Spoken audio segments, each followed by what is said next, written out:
Mumbai, my city. I was born in Mumbai. People call it the city of dreams, city that doesn't sleep, and home to Bollywood. But to me, it's my home turf. There are certain things that are true to Mumbai that you won't find anywhere else. The cutting chai and garam vada pav, the amazing street food, the gothic architecture, the kind-hearted people, and the main character feeling you get at Marine Drive. But me, I have a love-hate relationship with my city. I used to travel to college by Mumbai locals every day. I used to catch a churchgate fast early in the morning at 8 am and then a Virar fast in the noon at 3 pm. If you're a Mumbaikar, you know that people board and deboard the train before it stops. So I was one of those people who'd be standing on the front lines and jumping in before anyone else. My friends would call me Superwoman for that, and I felt like one too. But this one time I did that and got in a train and saw a bunch of girls from my high school sitting in the train and did an immediate 180 degree and jumped back out. I'm pretty sure they saw me, but interacting with people that I hadn't seen in years was worse than jumping out of a moving train. The swarm of people massaging you every morning was not my idea of a fun college life. So you bet your ass I used to skip classes and always end up in that damn blacklist.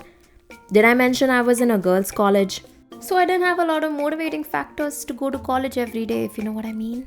Some days I'd be hanging on to dear life and it was an adventure, and other days the entertainment on the trains was my reality show. You bitch! ये अंग्रेजी गाली अपने पास ही रखना.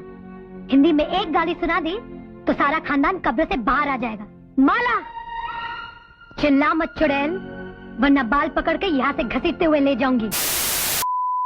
There were times I got pickpocketed or got my hair yanked for funsies. Now that I live in Bangalore, I'm not used to taking public transport like the Mumbai local.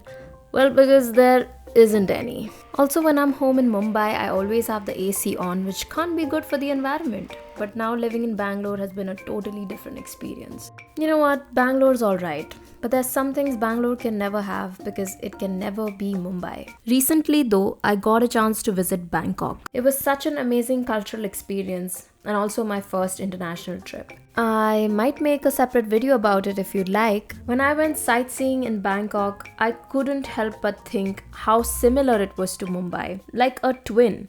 Except it was clean, infrastructurally advanced, and had a government that gave a fuck. And guess what? No political banners to tell you who was responsible for the cleanliness of Bangkok. So even though living in Mumbai is suffocating, because I have to live in a 1 BHK Machiski Dibbi with my family of 4, since real estate costs about 500 kidneys, and during monsoons I feel like Bear Grylls trying to make it back home, and going on a drive is like the Keshi's castle on the roads, I still miss little things about Mumbai that can never be replaced by any other city. So to paraphrase Salman Rushdie, you can take the girl out of Bombay, but you can't take Bombay out of the girl. But the problem is, I miss a Mumbai that doesn't exist anymore.